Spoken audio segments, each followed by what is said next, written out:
Welcome to FreedomLovin.com, where we focus on building freedom in an unfree world.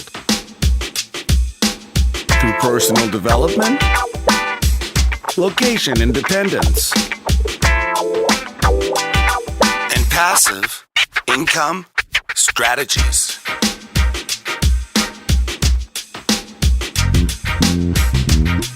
Now here's your host, Kevin Koskela.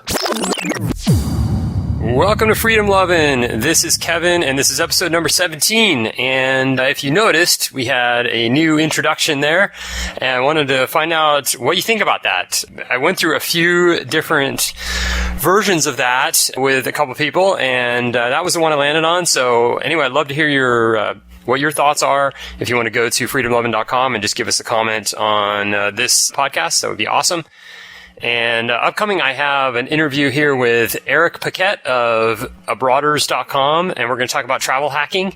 So a really interesting topic that I love, and I'm kind of a newbie at it, but I'm learning a lot, and I learned a ton on this interview. So stay tuned for that in just a minute. And if you like this podcast, or if you like any of the Freedom Lovin' podcasts, please go to iTunes and give us a rating and review. It would be greatly appreciated. I have the link in the show notes, so you can go to the blog, freedomlovin.com, and you can click over from there, or you can just go to iTunes and type in Freedom Lovin' Podcasts, and that should take you right to the page where you can enter your rating and review. So that would be super cool. So as for me, I'm back in San Diego. I had a week that I missed there of the podcast because I was traveling, and one thing I've learned about all this traveling is that driving is pretty taxing. It takes a lot of time to drive places to get very far. So, and while you're driving, I was listening to a really cool audiobook, which was nice. The book is called Little Brother.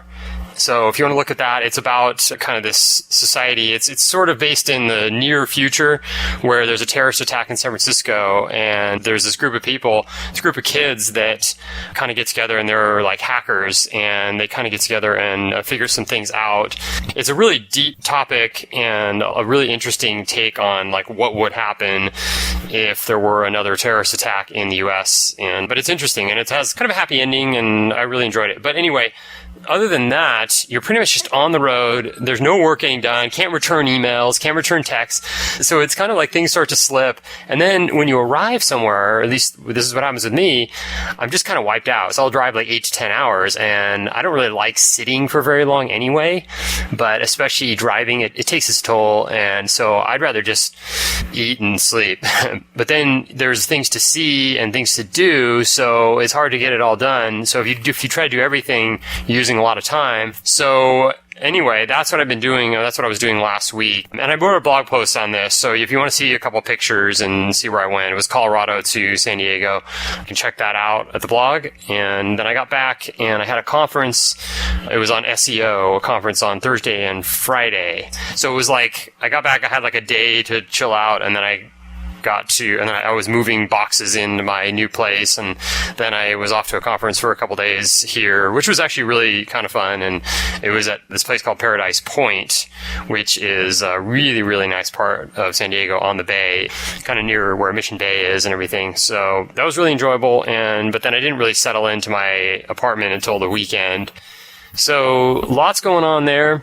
And let's see, for the podcast, I have some really interesting guests coming up that I've been kind of lining up. Of course, the theme is always going to be freedom, but I've got one that in particular that we're going to talk about dating, and I think that will interest a lot of people that listen to this podcast. So if you have any thoughts there about kind of freedom and dating, it would be really interesting for me to hear before I talk to him.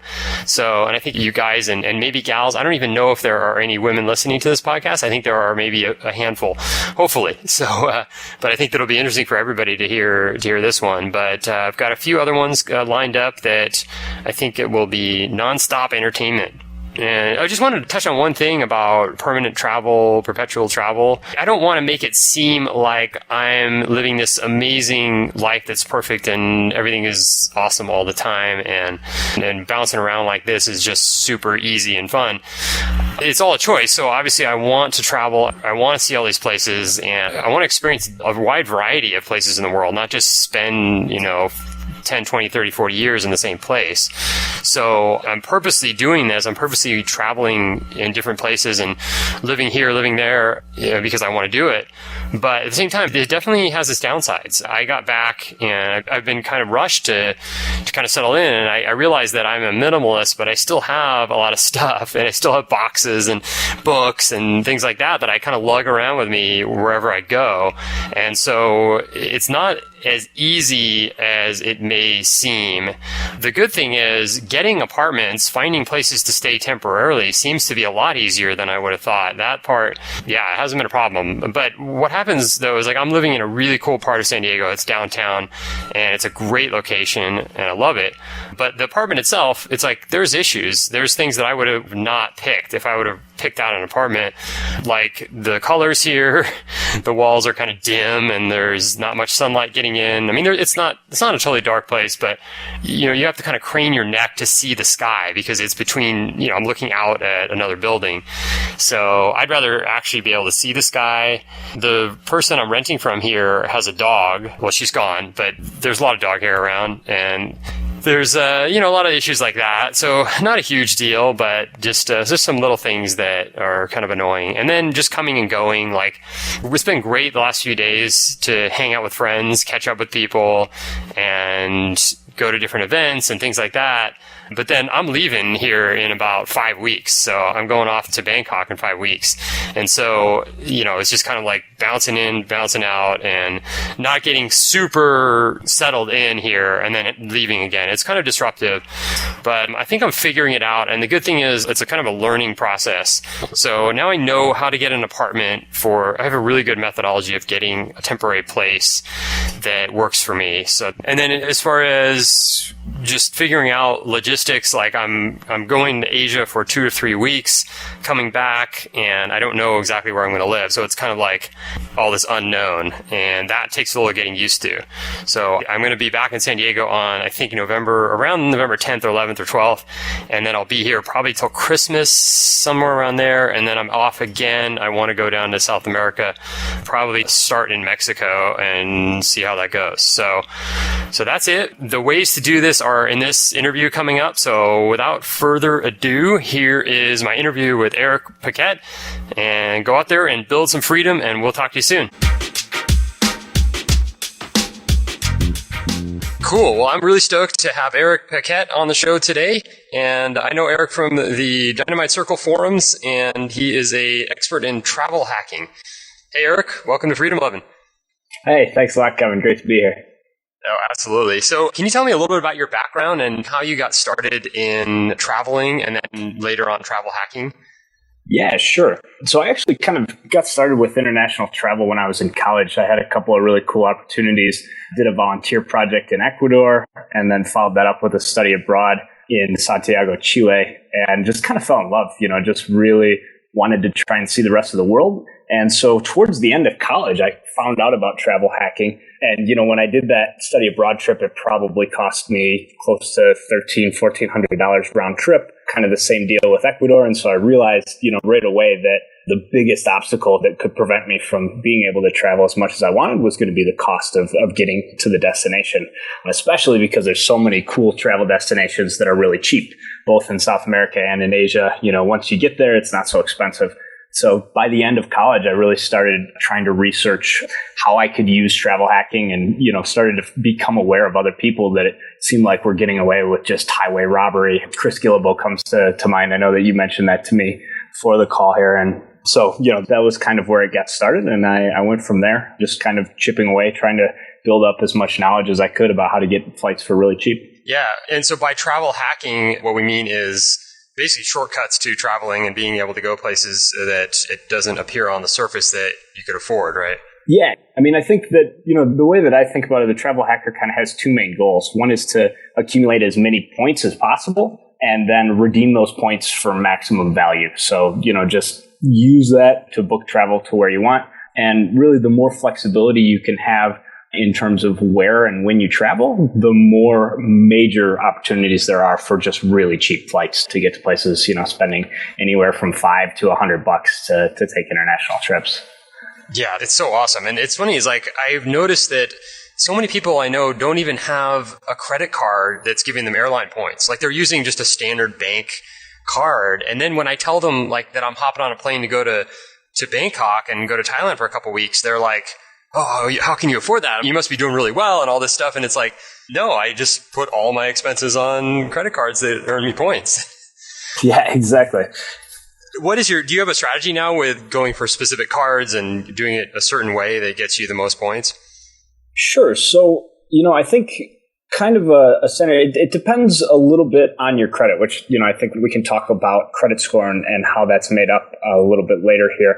But the main thing to keep in mind is that you can typically apply for cards every 3 to 4 months. So usually I apply for a group of cards all at the same time, a couple of times a year. And I'll start out by saying that my credit is actually not that great. So I'm kind of a good example of how you can still get into the game without having really good credit. So I started in college and I just kind of, I chipped away. I started out just applying for one card at a time, maybe 2 at the most. And now that I've got a relationship with a bunch of these major lenders, you could think of, companies like American Express, Citibank, Chase. Those are probably the 3 major banks that offer credit cards with tons of miles. And then there's some secondary ones like Barclays, Capital One, US Bank, and Bank of America. And so typically what I do is I'll just go through, there's a couple of resources that I can provide some links to where they just keep track of what the best offers are. And right now, typically a good offer is anywhere from 40 to 50,000 points. Every once in a while, you'll see an offer for 75,000 or 100,000 points. And I'll just apply for a group of cards. And one of the things that a lot of people don't realize about the hacking strategy is it's really helpful if you apply for all of them on one day. And so that's kind of part of the strategy as well, because the banks see, on your credit report that you're making an application. And so if you do one on Monday, one on Tuesday, and one on Wednesday, the guy on Wednesday is going to see that you already applied for 2 other cards and maybe think that you're like going bankrupt and are just like trying to have a big credit grab. Yeah. But if you do them all at once, they don't see each other on the application report. And so you're way more likely to get approved. Oh, okay. And these are cards that give you points like just for getting qualified and signing up? Yeah, so typically, I think in the good old days, it used to be that you'd literally just get the points as soon as you made your first purchase or even once you got approved for the card. Eventually, the banks started to get a little bit smarter and realized that sometimes people weren't using the cards at all. They were just taking the points and kind of running. So now there's often there's a minimum spend that you'll be required. So kind of a typical example would be $3,000 in 3 months. Sometimes it gets up to as much as $5,000 in 3 months. But there's a lot of hacks to actually help you make that spend without really spending any of your own money. Now, obviously, the easiest way is if you've got regular bills. If you can put your rent, your car payment, your groceries, anything that you're going to spend anyways, it's always good to put those on a rewards card. And, especially if you can put it on a card that you're working towards one of those bonus thresholds. Yeah, how are you doing that these days? Because I tried, we talked about the Chris Gilbo stuff, and I tried, one of the things he recommended in 2012 was to go out and get these vanilla reload cards. At that time, you could buy them at Office Depot, and you get like 5 times points with like a Chase card, and then you basically transfer those to a debit card, and then you can pay your bills. So you're just racking up points. But now that method is no longer valid because Office Depot doesn't carry those cards and they're really hard to find. So what are you doing these days? It's a great question. I mean, that's one of the things that's kind of a constant evolution in the travel hacking world. And so there's a couple of blogs that are really helpful to follow that will tell you, hey, this is what's working for people right now. It's good to know that you're part of a community of a lot of people that are doing this. So, there's tens of thousands of folks that are playing this game. And so all of them are making discoveries all the time about, oh, hey, this works. I can buy this prepaid Visa card and use it here and reload it into my bank account. So there's all kinds of stuff like that that's going on. The biggest hack for me, and this one has been absolutely critical for me to pile up the miles, has been using Amazon Payments. Amazon Payments is just like PayPal. You can send money to other people, and you're allowed to send $1,000 for free every month. And so I've got a couple of friends, a couple of fellow travel hackers that we basically set up a big circle, and we each send each other $1,000 every month. So each person, I send to John, John sends to Kyle, Kyle sends to me. And so everybody gets $1,000 in their account and everybody puts $1,000 on their credit card. So nobody's actually spending any money. Oh, and that one's awesome. Been huge. Yeah. Yes. And so besides that, I typically just, put all my regular bills. Whenever I go out to a restaurant or, I have to fill up my car with gas, I put those on credit cards. And for the most part, that's enough spending to be able to apply for a couple new cards every 3 months and make the minimum spends. Okay. So then do you switch cards? So then like, let's say you have a personal card that you're putting like your gas and your groceries on. Then 3 months later, you apply for a new card and then you just switch it and you start using that? Yeah, exactly. And typically I put the old card just in a Ziploc bag. And we can kind of come to that a little bit later when we talk about the components of credit score. But it's typically helpful not to close out the old cards. A lot of people that are just starting out kind of have that, feeling like, oh, maybe I don't want to have all these open cards. That seems risky. But yeah, my procedure is really to just, once I've hit a minimum spend, I've got a little spreadsheet that I use to track the cards. And so I'll hit the minimum spend. I'll call the number on the back of the card to confirm that, yep, I've got everything I need to do to know that I'll get those points. And then I just put that card in a Ziploc baggie in my drawer and get out the next one. Oh, that's cool. And so then what about the annual fees? A lot of these cards have like pretty steep annual fees. They give you, it seems like a lot of them, the first year it's free, and then you're looking at like, $100, $200, $300 after that yearly. What do you do about that? Do you just pay it, or do you cancel some of them, or? That's a great question. So it's a little bit of a combination of factors. So number one, yeah, the best way is if, they waive that first year, obviously you've got a little bit of a break to be able to get the points each time around. Typically, I use cards that are already open as leverage when I'm applying for a new card. So one of the banks that offers the most travel rewards cards is Chase.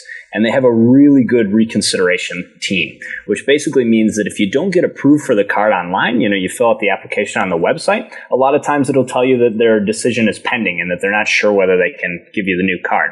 And they have a phone number that you can call to talk to them about it. And that's one of the best ways that new people can get into the game. If you don't have a great credit score, a lot of times you'll get that message. So you call up the reconsideration line. And if you already have an existing account open with them, it's really easy to leverage that into getting the new card.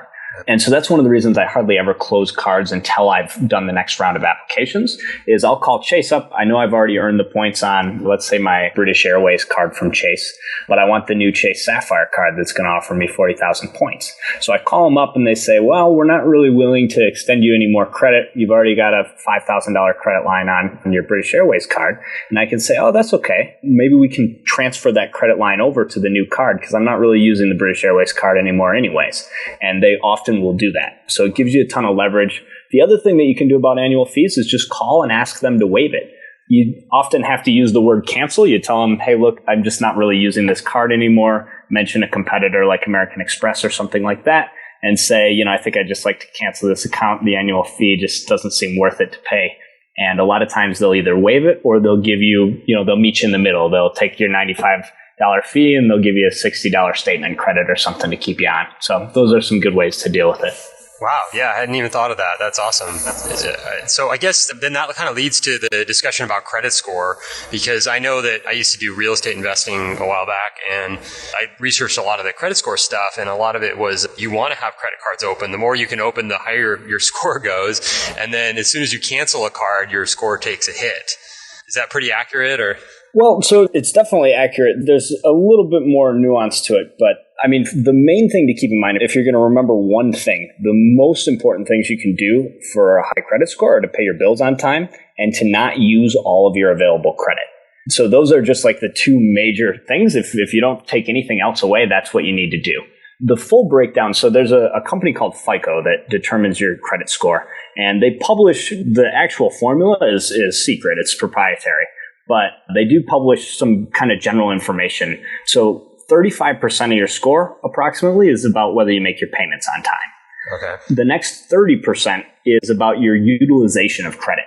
And so there's two components to this. One of them is how much of your credit limit you're using on each card. So let's say I have a credit card with a $2,000 credit limit. If I have a $1,000 balance, even if I pay off my balance every month, if at any point, there's $1,000 of spending on that card, I'm using half of my available credit. Mm-hmm. And so anytime you get over 30% of your available credit, they start to get nervous. They start to think that maybe you're not going to be able to pay it off. Maybe you're not being totally responsible. It's both evaluated on a per card basis and on a total accounts basis. So all of your credit cards together. So you want to keep both of those low. Obviously, the one that is a little bit trickier to keep low is the per card. If they give you kind of a small credit limit and you're trying to hit that minimum spend, you might have to get up, about around 60, 70% of your total available credit. But the easy way to deal with it is to just make small payments. You can, in the middle of the month, just transfer some money from your bank account to pay down your balance. So those are kind of two major things to keep in mind. The rest of it, length of credit history is important. That's about 15%. And that's one of the reasons you want to try and avoid closing cards. Obviously, every card that you have, if you have a decent sized credit limit, you're going to have more room in your total utilization, but it also helps your history. So keeping accounts open for a long time can help. And my strategy for that is actually really simple. I just keep the first 2 cards I ever opened and pay the annual fee on those no matter what, because now those have been around for about 6 years. And so it kind of anchors your average account age. And then the other ones, if they don't cut me some slack on the annual fee, maybe I'll cancel them. But that'll kind of just, as a rule of thumb, you can keep the oldest accounts open. Yeah. And that kind of helps keep your score anchored. Okay, cool. Now, how many credit cards do you have right now? 8 or 9 open accounts, but I actually have physically the cards from, maybe 15 or 20. Oh, okay. And so some of those, obviously, you've closed. Or they've just, the card has expired and the account's still open. The one other thing that's really valuable to know about annual fees is a lot of times there's another card that's equivalent that doesn't have an annual fee. It might not earn miles, or maybe it earns only half the rate. So instead of a mile per dollar, you get a mile per $2. But if you call them and ask about it, a lot of times you can downgrade your card to a less prestigious rewards card that doesn't have an annual fee. So anytime that's possible, I just leave the card in a Ziploc bag, downgrade it to the no annual fee version. And, when the actual plastic card I have expires, I just don't worry about it. And that's another way that you can keep your accounts open and have a longer average age of account life. Yeah, that makes sense. That's just talking to you. It reminds me, I really haven't done a good job of keeping it all organized and, using a spreadsheet. And I don't think I've ever called to ask about the annual fee. I just either paid it or canceled the card or, just let it go. So. Yeah, they give the people on staff really good incentives to get you to stay on board. So if you use the word cancel, they're going to pretty much all 3 of the major banks will transfer you to a special department that's only job is to give you stuff to get you to stay on board. So, sometimes they'll offer you miles, sometimes they'll offer you a statement credit. I would say maybe 25% of the time they just waive the fee entirely. It always helps, obviously, be nice, be friendly, ask them how their day's going, use their name. Those kinds of, human interactions. You got to remember that person talks to 50 to 1,000 people a week, to try and deal with all these complaints and all this stuff. So the nicer you are, the more you're going to get, probably. Yeah, that totally makes sense. I deal with my cell phone carrier is T-Mobile, and if every once in a while I'll call them and just ask them, is there any better deal out there? And about 90% of the time there is, and they'll get me on a cheaper plan. And it's, exactly. It totally pays to ask. It's really amazing. Before we move on, the last thing I wanted to say about the credit score is each application does knock off a couple points. So the history of past applications is about 10% of your score. And so as a general rule, each time you apply for a new card, it's called a hard credit inquiry, and it'll knock off anywhere from 2 to 5 points from your score. And that's the reason, as I was talking about earlier, that you do them all on the same day. Because if you do 3 applications in one day, they don't see the other applications on your record yet, and they also don't see that your score's gone down from those other applications. Yeah, that's a mistake I made for sure. I've kind of done the thing where about every few months I'll apply for 1 or 2 new ones, and that's it. But I guess at this point, for me, the best thing to do would be to just get the miles or the points out of the ones that I have, and then the next time around do the thing where I do it all 3 at once. Yep, exactly. Cool. Now, do you have a favorite card right now, or a favorite couple of cards that you recommend as far as points and miles and all the bonuses? Sure. There's a couple of... Right now, the card that I use all the time that I'm actually not working towards a bonus on is the Chase Sapphire Preferred card. It's a really good card because it doesn't have foreign transaction fees, and it also gives you double points on travel and restaurants, which is a lot of what I spend money on. So that one's an awesome choice. It's just kind of like your everyday rewards card, and it earns points that are pretty flexible. You can move them to a couple of different airline programs, and it gives you a lot of flexibility as far as what to, where you can travel, where you can fly, what airlines you can work with. As far as specific cards that are available right now, I'm going to give you a couple of resources to link to that are really useful on that front because it changes all the time. And obviously, it'd be really great if this interview is helpful for your listeners, all the way down the line later this year. Right now, at the very moment in September, there's big offers from Chase on their Ink Bold business card, 50,000 points. Sapphire Preferred, the one I just mentioned, is offering 40,000 points. There's an Amex business card that's 50,000 points, and there's a British Airways that's 50,000 points.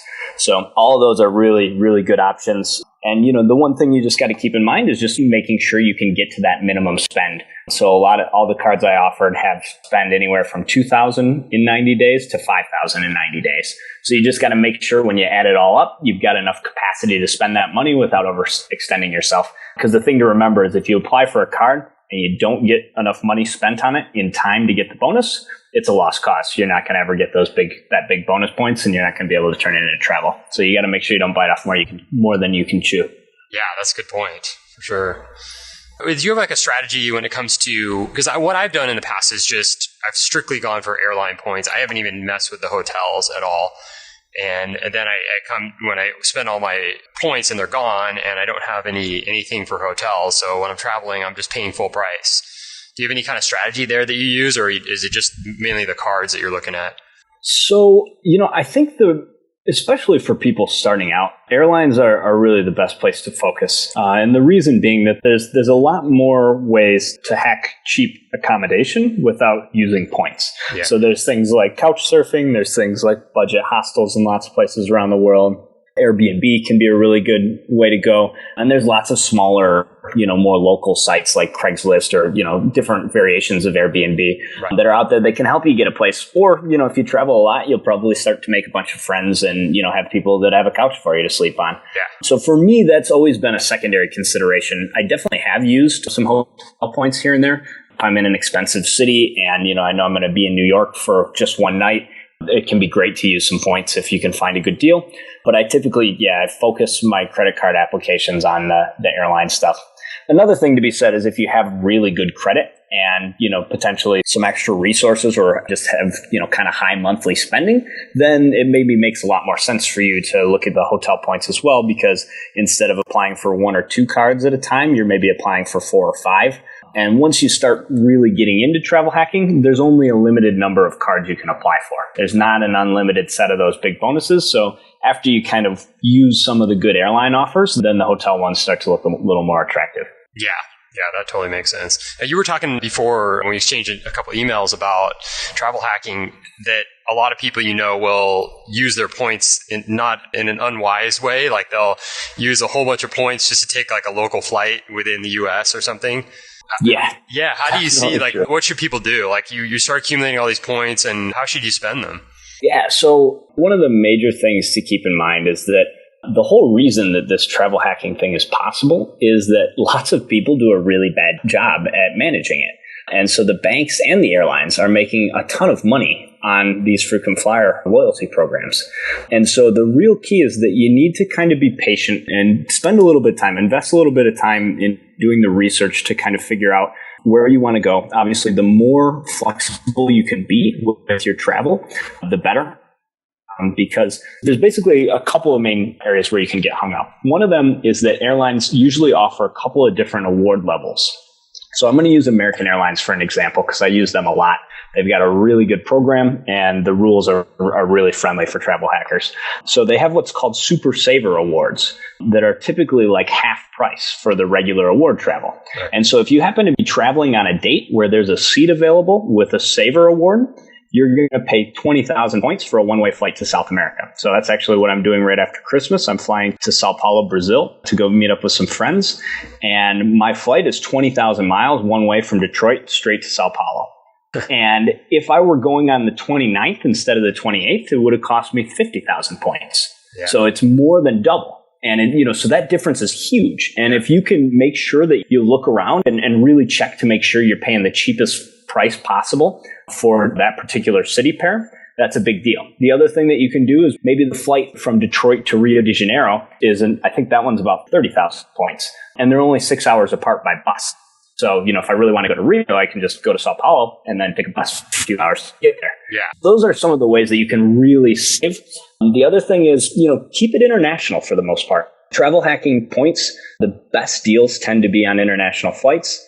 Business is kind of an interesting debate. If you talk to a lot of travel hackers, they'll say, the way that you can redeem your miles for the most dollar value is by booking first class or business class flights. Yeah. And that's definitely true because those flights, tend to cost $5,000 for an international round trip in business or first.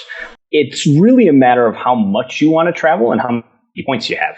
I've done maybe 6 or 7 business class flights and probably 15 or 20 coach class flights, just because, I value more trips and I can suffer with my knees crammed into the back of the seat in front, for a few hours to know that I'm going to get an extra trip to 8 by saving those miles.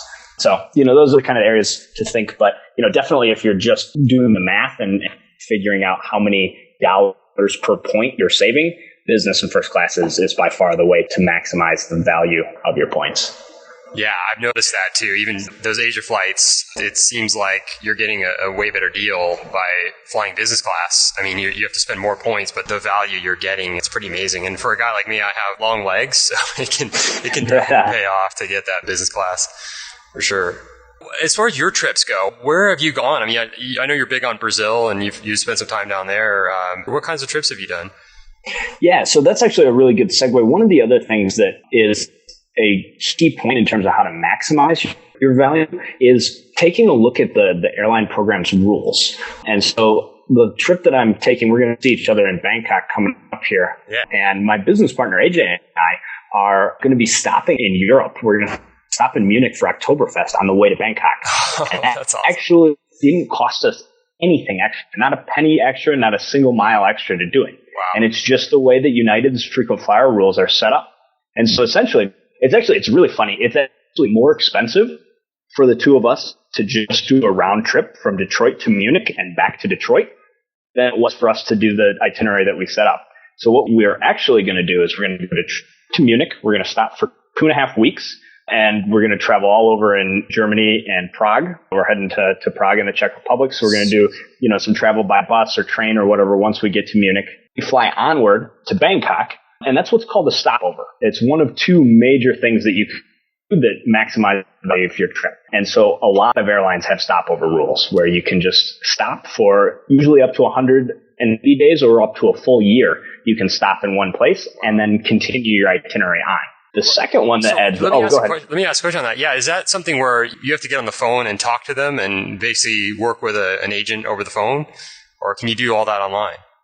You can do it online. It's a little bit tricky. It takes some practice. The best way to do it, it's actually something that, I'll provide a couple of links. That's a service that we're providing for people as well, is just kind of coach them on how to make those redemptions. Yeah. So definitely something that you guys can check out. I actually booked this flight on the phone. I was just having trouble with the website. It was being glitchy and not doing what I wanted. And so the best way to go, though, the agents aren't always that much better. Sometimes the agents are really... they don't know their geography. They don't necessarily even know the rules. I've had agents that are like, oh, I didn't know you could do a stopover. Let me talk to my supervisor and make sure. So it's like you have to know what you're doing a little bit. But in those cases, if you're going to do it by phone, it's best to just have the segments figured out. Yeah. I said, okay, I'd like to be on Lufthansa flight 153 from Detroit to Munich. And she says, oh, yeah, I see that availability. Okay. And she plugs that part in. And I say, okay, the next one's going to be on Thai Airways from Munich to Bangkok. And then she finally plugs it in. So there's a couple ways to do it. But, typically the phone is a little bit easier and a little bit more reliable than doing it on the internet. I fly United a lot. And about 1.5 years ago, I was planning a trip to Bali. And that was before United didn't have any way to book online for international flights. So I had to call. Mm-hmm. And my life for like a few weeks was just calling United every day because every agent that I got was a little bit different, So I would get one answer from one and then I go, okay, thanks. And then the next day I call back and get a different agent and then they'd tell me something else. And it was like just trying to find the right one. Yeah. The name of the game is actually one to take really good notes. So if you find an agent that's good, even if you're not ready to book it, make sure you get flight numbers, make sure you get the exact dates and times and the airports that you're flying to.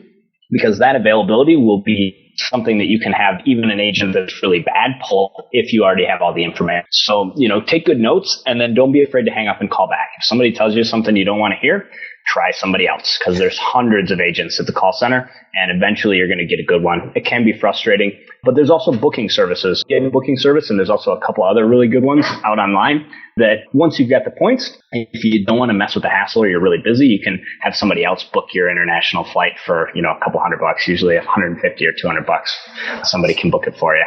So you had another point you were going to make when I interrupted you. Yeah, so the rest of the trip, I'm in Bangkok, we're going to do this conference, and then we're actually flying home from Ho Chi Minh City, Vietnam. And so that's what's called an open jaw. And United allows that with their routing rules too. That would be one of the really good ones that lets you do both on the same trip. Basically, we fly from Detroit to Munich to Bangkok, stop, and spend, and then we fly home from Ho Chi Minh, Vietnam at the end of November. So we've got like a month and a half in Asia. All we got to do is figure out how to get from Bangkok to Ho Chi Minh to catch our flight home. So, from there, we just booked some like cheap flights. We're going to go to Bali for a couple of weeks, chill out at the beach there. Nice. And then we're going to fly up to Hanoi at the north of Vietnam, and we're going to do a motorcycle trip down to get to Saigon. So really the total picture is that you can get a ton more value. I actually priced out this itinerary, which is we're going to fly about 20,000 actual miles. Yeah. And we are going around the world. We're going all the way east the whole time. And to actually buy this ticket, $1,000 each.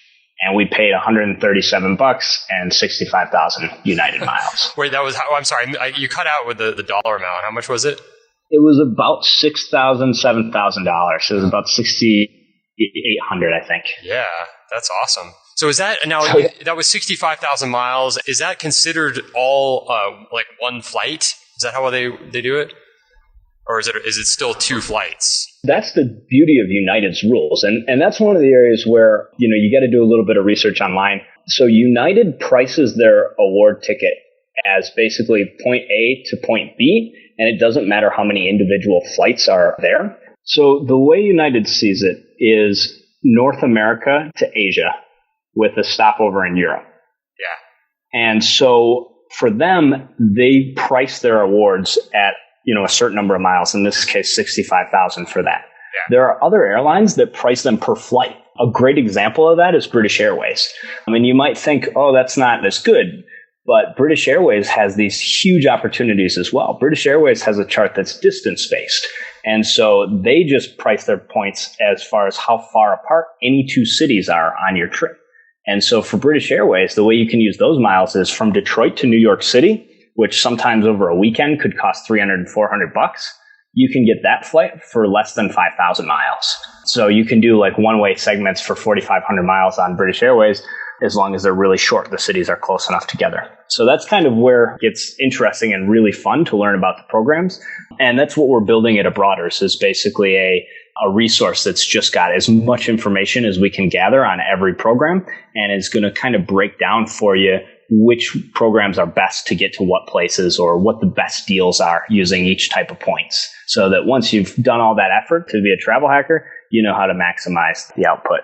Yeah, that's what I was going to say. Is there's a service that's really needed. It sounds like what you guys are working on, and it's abroaders.com.